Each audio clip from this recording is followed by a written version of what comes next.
Hi, I'm Marjorie Morrison. And this is Patrick Kennedy. And you are listening to the Psych Hub podcast, The Future of Mental Health. Welcome back to another take on the future of mental health.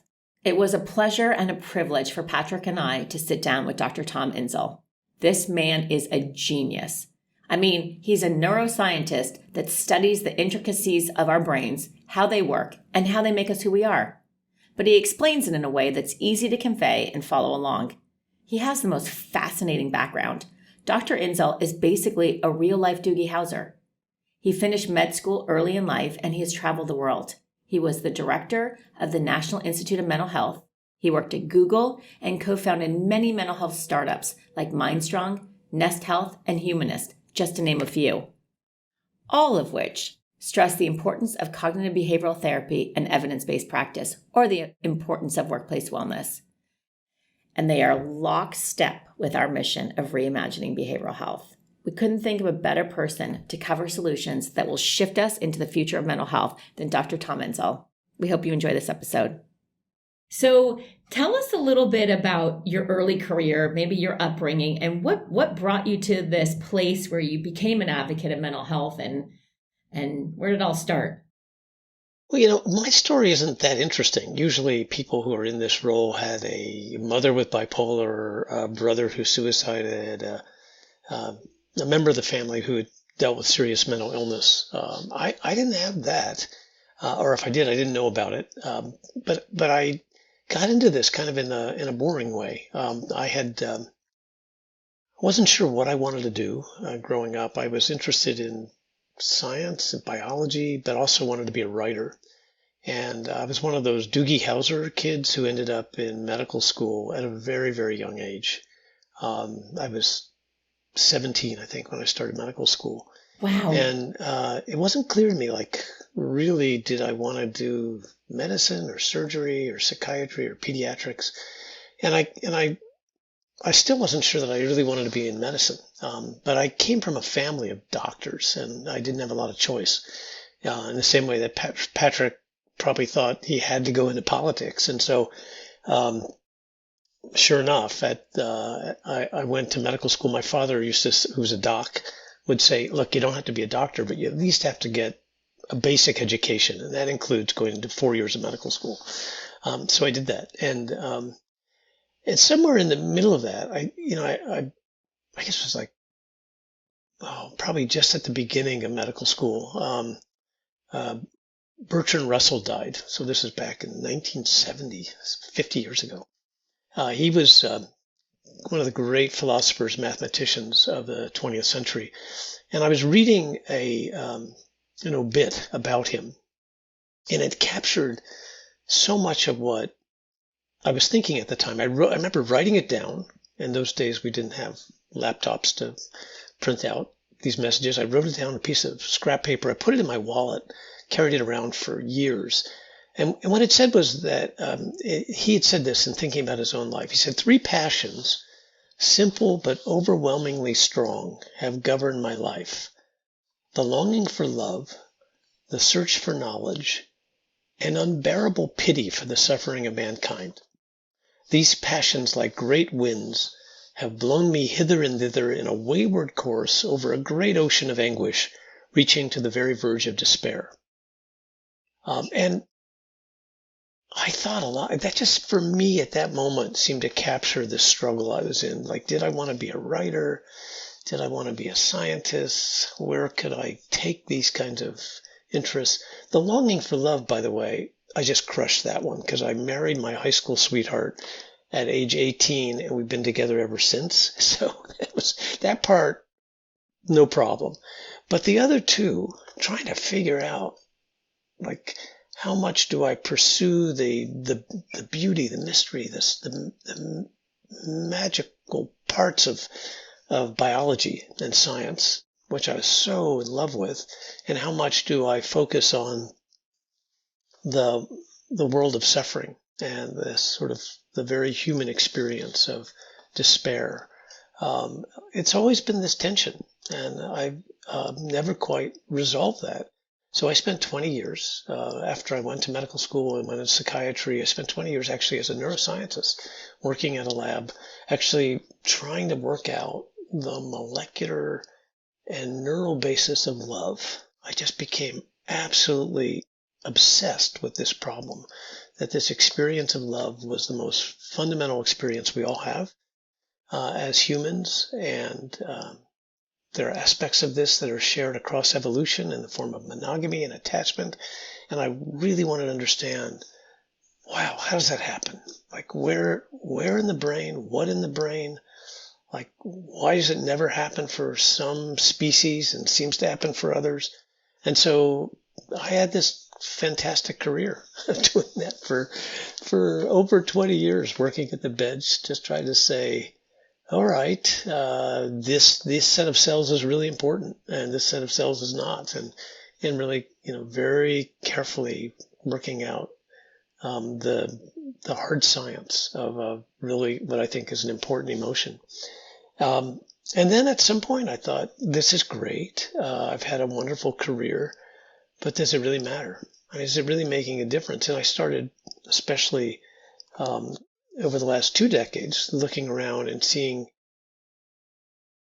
that this wasn't really having any impact on the injustice in the world, on that part that Bertrand Russell was talking about, that the unbearable pity for the suffering of mankind. A little rather romantic and maybe cliched way of saying it, but wow, I thought, there's got to be something more. And so that drew me back into the public sector, public service, and then thinking now in the last 5 years in a deep way about how are we going to do more for those in greatest need, particularly those with serious mental illness. How do we provide for them? And I've increasingly begun to think that how we provide for them is really a metric of who we are as a people. It's really important for us to be accountable and to understand that the way that the people with these brain disorders are now incarcerated, the way they're homeless, the way they're without care, the way they die 20 years before those without those disorders, that is not who we are. That is not how we should be as a society, as a people. And we've got to find that unacceptable. We've got to find a better way to provide for those who can't provide for themselves. So that's a long way from being a molecular biologist sitting at a bench working out the neural circuitry of love. But, in a way it's kind of related, because it's trying to say, how do we do better? And how do we get to a place where we're taking care of those people who need love and need recovery and need support in a way that we've failed to do. Tom, you've been such a good friend, and even better, I've really so grateful for your support over the years. I remember when you came to my retirement for Congress, and I was really not in a good way then. I hadn't gotten into sobriety. It's really only about 2 months after I left Congress that I started my permanent sobriety date and started to get my feet on the ground and chart a new course in my life. But you were just consistently there, and in just such a supportive, humanistic way. And I want to thank you for that. I had the honor of working with you on a professional basis, and Nora and others.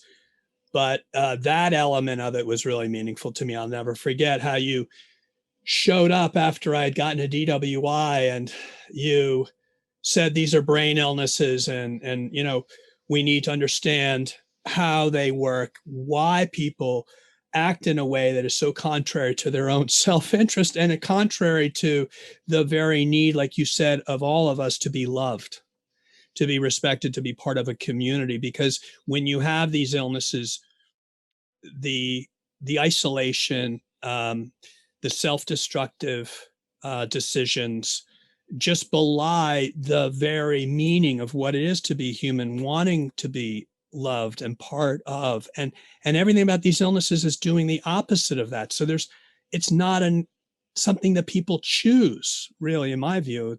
I've come to this after a long time of also reflecting on it. because, to your point of your compassion towards those that are suffering from this, my mother's serious depression and alcoholism was not something she chose. She could never have chosen the events in her life where her disease manifested itself in a way that brought her great shame, got my family to feel that shame of her behavior because of her brain illness.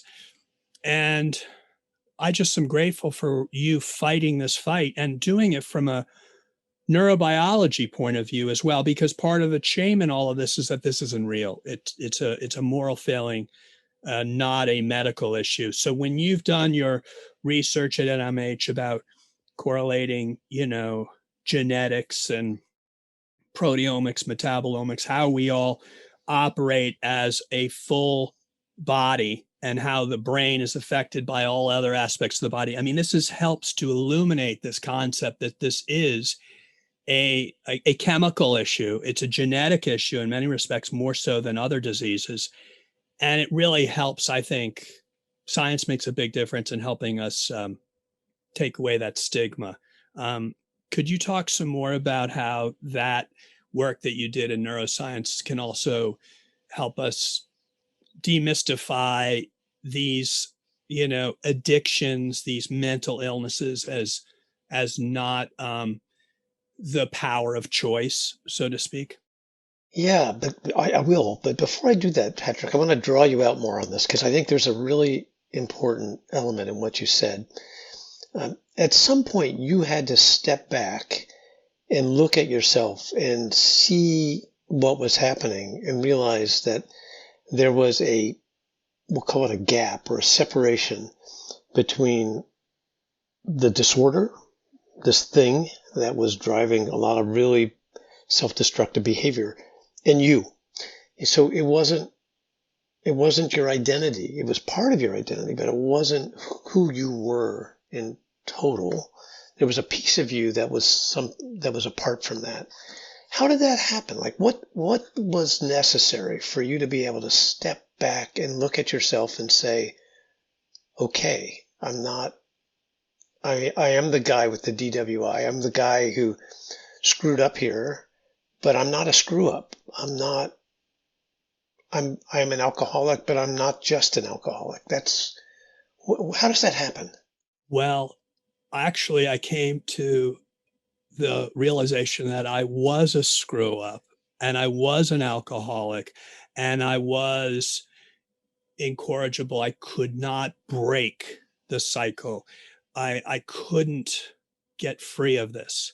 And I felt utter despair. In recovery, we call it pitiful and incomprehensible demoralization. I really hit a place where I really felt like there was nothing to really live for other than to, have a one last blowout in a perfect addictive thinking way. And never conceiving of the joy that I have today of reading to Marshall, taking him for a bike ride in the morning, saying to my children as they're leaving today for school, I love you, and then making them laugh because I tell them that they're blessings from God. I mean, I could never have pictured the fulfillment that I get from that today. And it only has happened because I've strung together nearly 10 years of continuous sobriety. And the insight to your question has grown. So the beauty of it is I had an initial insight that what's going on now isn't working and I have to change it 100%. So I left Congress, I moved to a different state, and I started a life that was different for me. I committed to one person. I knew I needed a relationship because I knew the rest of my life had been superficial and disconnected. Maybe all of that was precipitated too from the loss of my father. So all of that kind of came down at once. And I'm blessed that it did. For many people, the pain gets stretched out over a long period of life and you become more tolerant of the intolerable. And you don't have that moment where you can say, this is so painful. I got to do something totally different. But needless to say, I think you're absolutely right. Lack of insight is the one of the defining characteristics of having an addiction and a mental illness, and not knowing that you can step out of it. And with neuroplasticity, which is something you've worked on a lot, we can rewire our thinking and our behaviors through, for example, cognitive behavioral therapy, which is why I'm so excited by Psych Hub, because it gives us a chance to focus on how do people walk out of that prison of their own minds and develop a way of knowing that they can not get sunk by their addiction, by their mental illness, and spread that literacy so that we really understand for people they're not doomed. And I think people who have these illnesses often feel they're doomed. And I think society treats it like there's no way out of this. And so this is the most exciting time I've ever lived through in the course of all of this work, because I do think everybody identifies with this desperation, more so even healthy people, because of the traumatic experiences of the last few years. And there is a chance for us to fundamentally change perceptions and our public policy as a result, so that we don't let people, have to suffer, like you said so eloquently. Talk a little bit about neuroplasticity, because I think that underlies a lot of the stigma that these are not illnesses that people really recover from. Yeah, fair question. I think that one of the things that we've learned in the last 3-4 decades about neuroscience and about the brain is that even though the brain doesn't generate a lot of new neurons through adulthood, most of what happens in the way of neurogenesis, the development of new neurons, happens prenatally or in the first few months. So it's kind of all downhill from there in terms of numbers. But what does happen throughout life is the reorganization. And you can think of it as like a massive highway system in which there are on-ramps and off-ramps being built all the time, and new destinations. And a lot of that is based on experience. So the term neuroplasticity is just about how experience does reorganize the brain. And that happens all the way through. It happens a little less in aging after age 65, but it happens. And we're learning a lot about the different processes that allow that to take place. I just want to tie this to what you were saying, because I'm still kind of stuck on your particular story. And you're right, we went through a lot of that together. It doesn't seem that long ago. And when I see how far you've come in the last, I guess it's been about a decade, it just blows my mind. You're a different person. So like your neuroplasticity in action, right? And pretty quickly.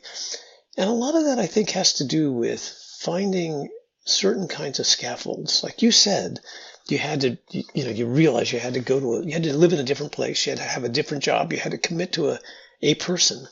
And I think that piece is really critical. I think having this social connection, this goes back to my research on attachment and love.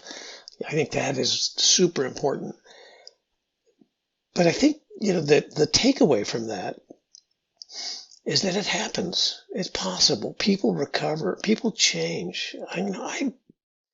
We have a society that doesn't really invest in redemption. We're really about punishment. We have a whole criminal justice system that lives on the basic belief that there are good guys and the bad guys just need to be punished. There is just enormous opportunity in our brains and in our minds, and frankly, in our hearts and souls, to change. People do change, but it's not easy. And so the question really becomes, and this is what I work on most of all right now, is how do we recover? What does recovery look like? What do you need? I've been thinking about this, and I'm writing a book about recovery, so it's something I've been thinking about every day and writing about every day. And we've developed a startup called Humanest Care, which I'll tell you about in a moment, which is really invested in helping people to help each other to change. And we think there's enormous opportunity there. But for me, and I was trying to get at kind of like, your story is a good example. Like if you talk to people who've recovered, people who have either as young adults or as middle-aged or even older adults have really been able to change their path and have been able to overcome what has been a huge, huge challenge, whether that's psychosis or depression or anxiety, like or substance abuse. Like, what did it take? I was asking a friend of mine who's a psychiatrist on Skid Row in LA, like, what do you need to help people recover? And he said, it's not that hard, man. It's just the 3 Ps. And I thought, 3 Ps, like, it's like Prozac, Paxil, like maybe psychotherapy. Like, what are we talking about here? And he said, no. He said, it's none of those. He said, it's really easy. People, place, purpose. You got to give people those 3 Ps, people to connect to, like you had. You make a commitment, you have a bond, you create that attachment. People need a safe place, and for a lot of individuals with alcoholism, with serious mental illness, PTSD, they don't have that, and that is hugely important. And then the 3rd P is like having a purpose, having something to live for, something to commit to every day, something to get up for.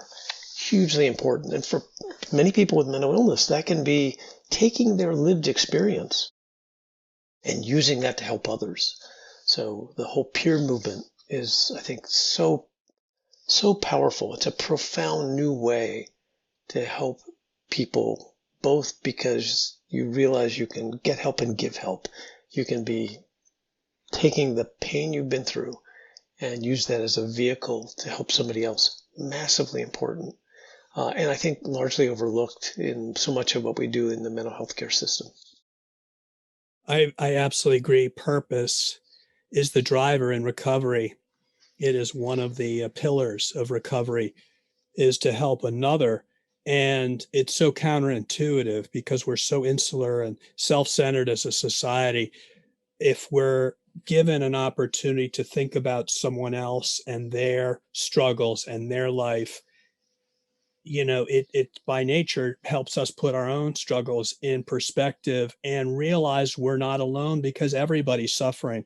And is there some way that they don't have to feel as isolated and alone? And to your point, if we have something to share that they can identify with, that makes them feel less alone, that their experiences and feeling of alienation is less powerful and isolating to them, boy, it's a relief. It's like 2 people get set free in that process. Yeah, isn't that And great? That's great. I think that the spiritual element is a crucial part of this. And when I've had the honor of carrying this last name, I go around the country. People say, I got into politics or public service or Peace Corps because your uncle asked what we could do for our country. So powerful. And of course, my growing up, it was all politics, government is all something negative and dirty business. Go look at your own life. That's something for someone else to deal with. And it's very alienating. I think people want to be part of helping their community. I think it's a chance for us to try to find that space where we can believe in helping each other, because we're less alone when we do that. So part of the challenge, Patrick, I think, is to create the opportunity for people to do that, to create the space. And some of that happens in churches, some of that happens in some job opportunities, but and AA is a great example, right? That's just a beautiful example of doing this organically at scale. How terrific! And in spite of the pandemic, a lot of AA has moved online, and you can see that that works pretty well for a lot of people. What we decided to do, we being a team here in California, is to create a startup that would actually put this on steroids. So Humanest Care, the original name was Nest Health, for Network to Engage, Support, and Thrive. And we realized that we We would never be able to patent that one with an alphabet company called Nest. So we moved to Humanest care, with the idea being that we wanted to have a place where people could come, a digital meeting place that was somewhere between the world of social media, which is where most people are going to get help, believe it or not. They're not coming to the mental health care system. They're on Facebook and TikTok and Instagram and lots of other places. And what they get there is they get connection, but they don't really get care. If you do move over to the mental health care system, you get care, but you don't get connection. So we wanted to build something in between where you could have both connection and care. We bring people in from social media largely through influencers that we have, and we help them to realize that there's a more authentic place where they can support each other, and we give them the tools to do that through workshops and groups and self-help and a bunch of things we have that allow people to support each other. It's a really kind of beautiful idea, still growing, still developing. And it's not clear it's going to be the right solution for every problem. But I do think it solves one of the biggest problems we have in mental health, and that is the lack of engagement. So this is really, Humanest was built to solve engagement. It's to get people engaged in care. More than 60% of the people who could benefit from mental health care are not engaged. And many of those who do go to get care don't come back. So this is so different than the world of cancer or heart disease or even diabetes, where you're not talking about 60% of people who should be in care never getting there. So we had to figure this out. If you really want to bend the curve for death and disability from mental illness, you're going to have to meet people where they are. You can't wait for them to show up in your clinic or show up in your emergency room. You'll never get ahead of this. So Humanest was built to do that. And I must say, it's been a really interesting project because it's reminded me of something that I think we tend to forget in this space. And that is that although the outcomes aren't great, we've got rising levels of suicide, we've got rising levels of disability, the sort of inconvenient truth about that is that we actually have good solutions. Okay? Like we know what to do. We have treatments that work. We have psychotherapies that are very powerful. You mentioned some of those before. We've got medications that work really well for some people, not everybody, but for some people, those are great. We've got these new, neurotherapeutics that are pretty good for some people. And then we've got all of these other kind of recovery tools, the social connection, the ability to help people get back to work and to get back to school. We know how to do that. We know how to find safe places for people to live. We have the 3 Ps. We've known how to do that for 50 years. So the challenge here is really not that difficult. It's not like we have to figure out what to do. This isn't an R&D problem. We know what to do. The problem now is closing the gap between what we know and what we actually do in practice. And that's hard, but it's not impossible. I mean, look what we've done with COVID. And within a year, finding a vaccine, finding new therapeutics. We can do this. If the country sets its mind to it, we can do this. But what we've done instead is really leave this to the criminal justice system. We've leave it to the housing, the world of housing, and sort of, basically left people for the most part outside of care altogether. So that what you're seeing is people who are ending up in jails and ending up in homeless shelters and ending up almost every place except where they can actually have a chance to recover. And that should be unacceptable. We should be able to do far better. And I get into so much trouble with my friends on the left when I say this, but then we commercialize marijuana. We're Zooming with you from California. Now they're considering legalizing, other kind of psychedelics. And like you said, for a small portion of a population, there are certain, molecules within all of these, plants and the like that could be purposed for something that can help people with these illnesses. But this idea that we're going to market in a very commercialized way, where the sole end is the sale of more of the product, concerns me at a time where people are disconnected, because I think the suffering's so great. People want to just check out.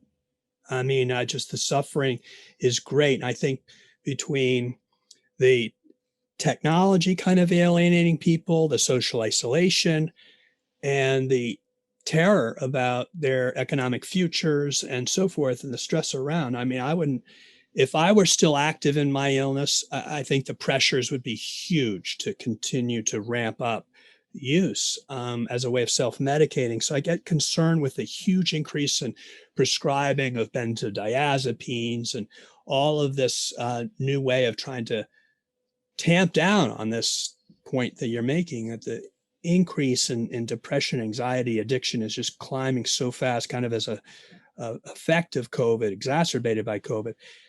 And then we love our addictions in America, it seems to me. But it's dangerous. I think we really are at a point now, if we don't have dramatic insight as a nation in terms of the destructive aspects of our overprescribing and our exposure to chemicals that are going to alter our perception and reduce this angst. If we don't have that insight, we as a country, I think, are going to continue to suffer greatly.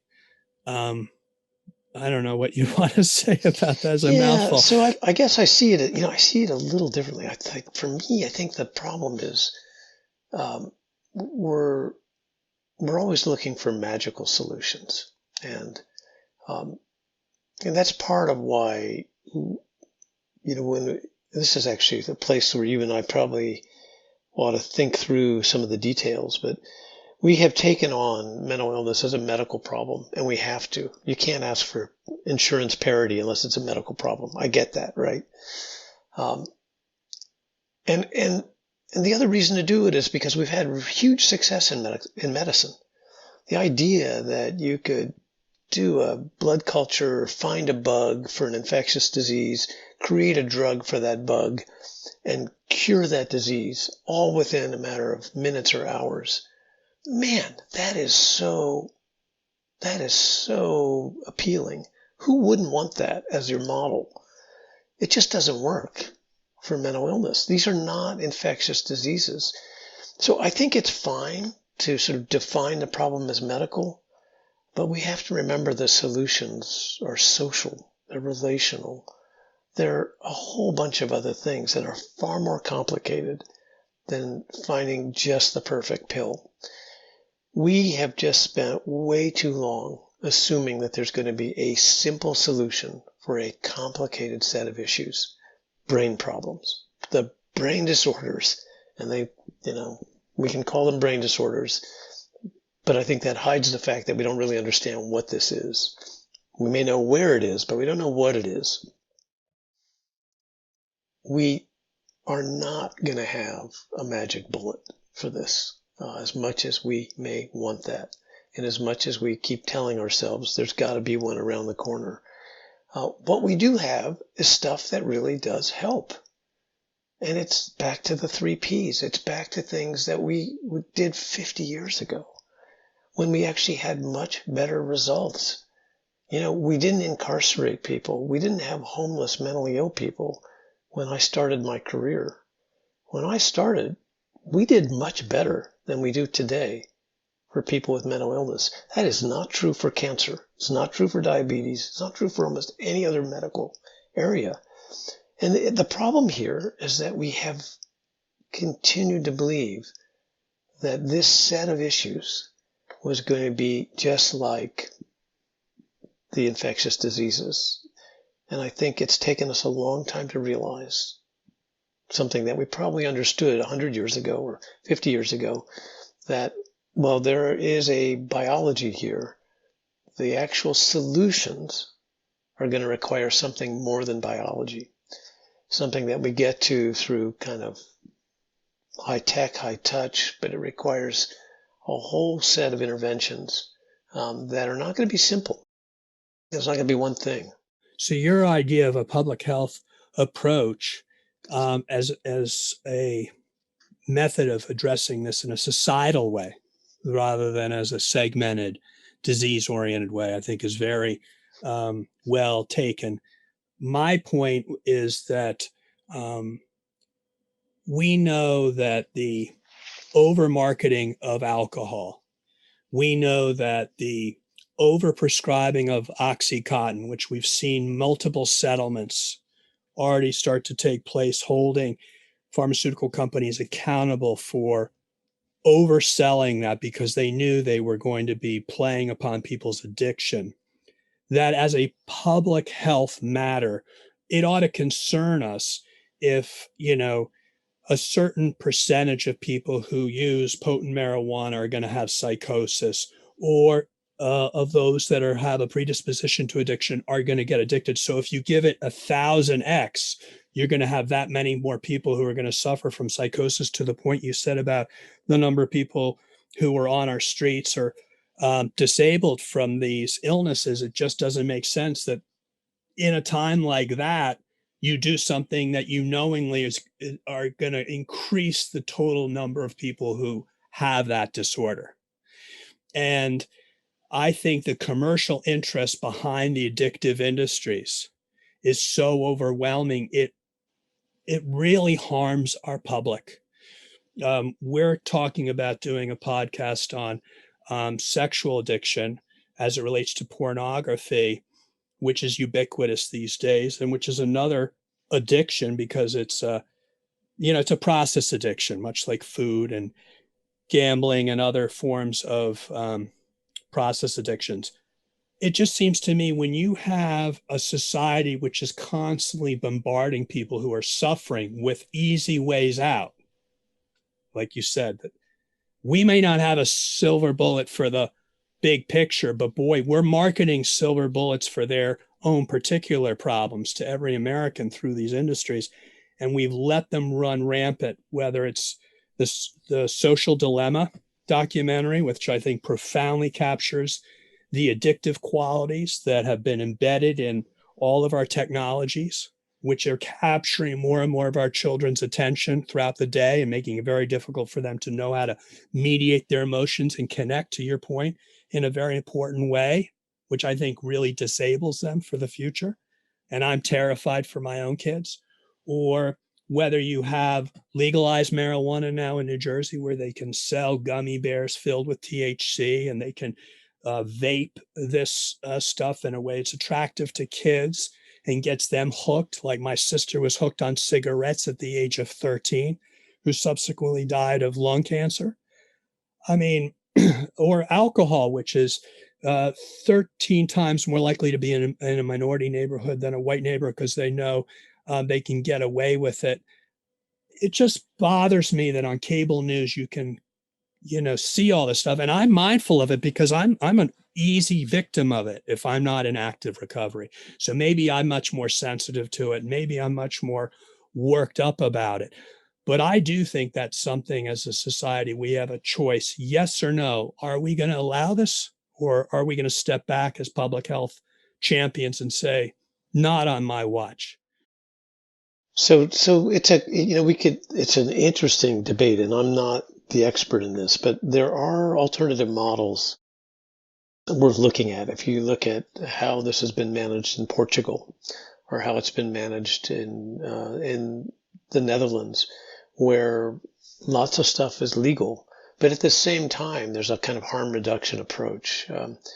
Does that work for everybody? Maybe not, but one of the things that I will push you on again is that while the substance abuse and addiction are the problem that we see and we focus on, in a way, there's a bigger underlying issue which drives people into that, which is this social isolation, the disconnection, the lack of purpose, the funk that we are in more generally.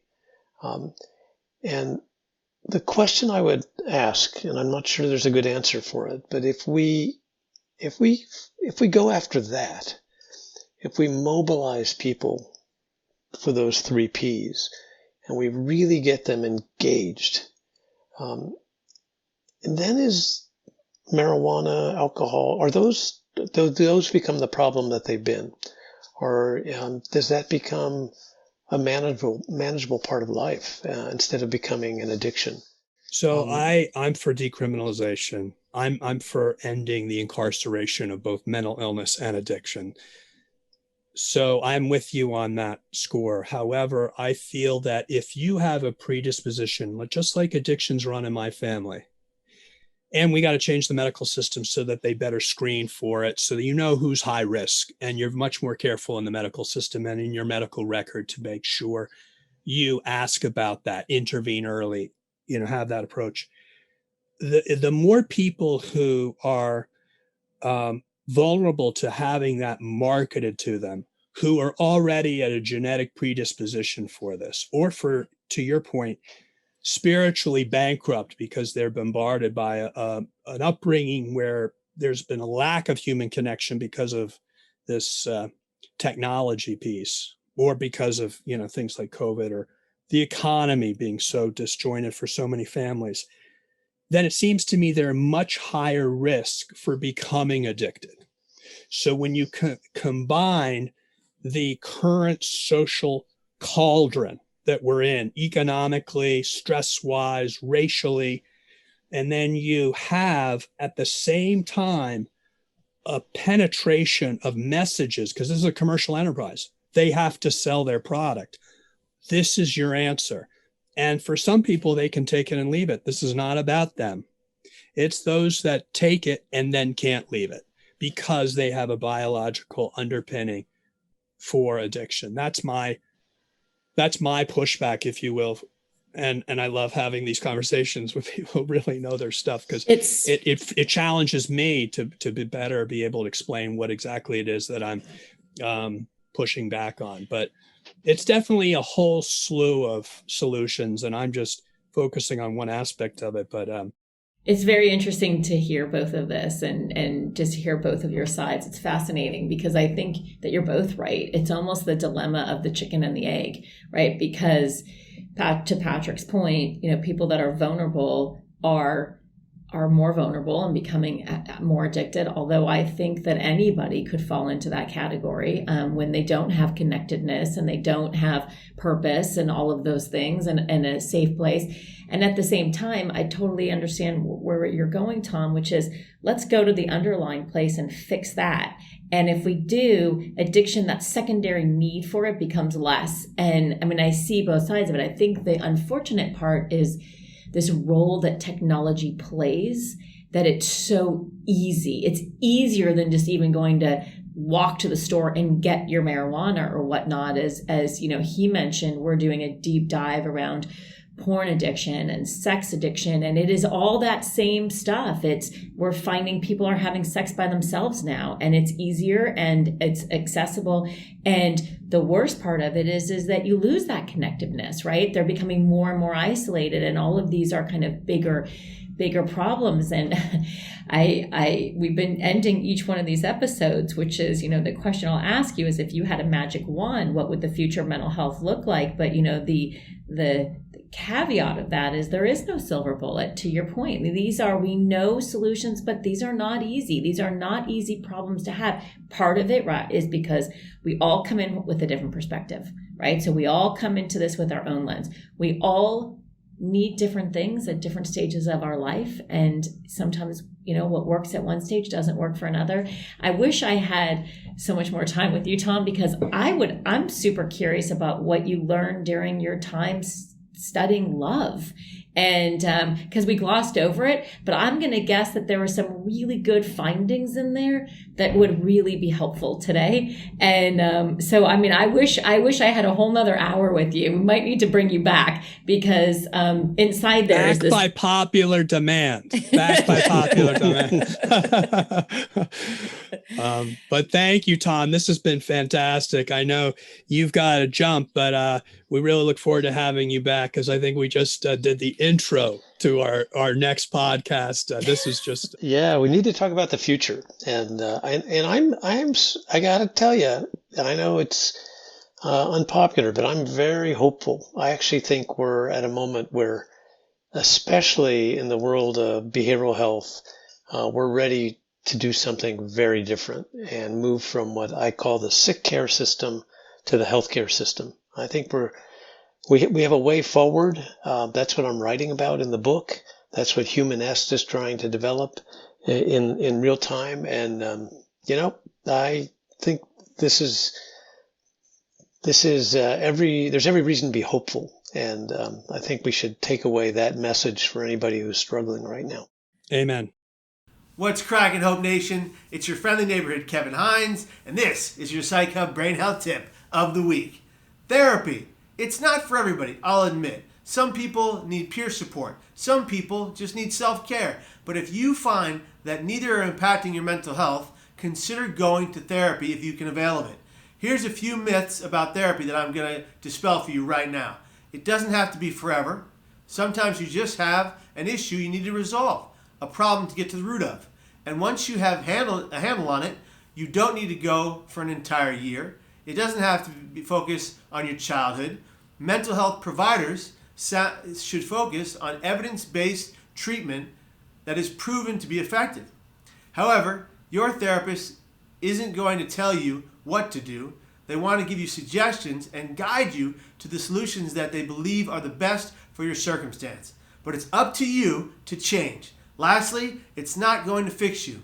A, because you're not broken, and B, because the purpose of therapy is to ensure you have the tools and the resources to cope with all of life's challenges.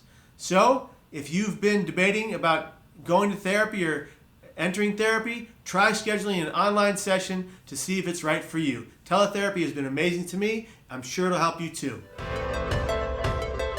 As always, thank you for listening to our podcast. If you enjoyed the show, drop us a review. If you haven't already, subscribe to our podcast for the latest episodes. For the latest insights, check us out at psychhub.com.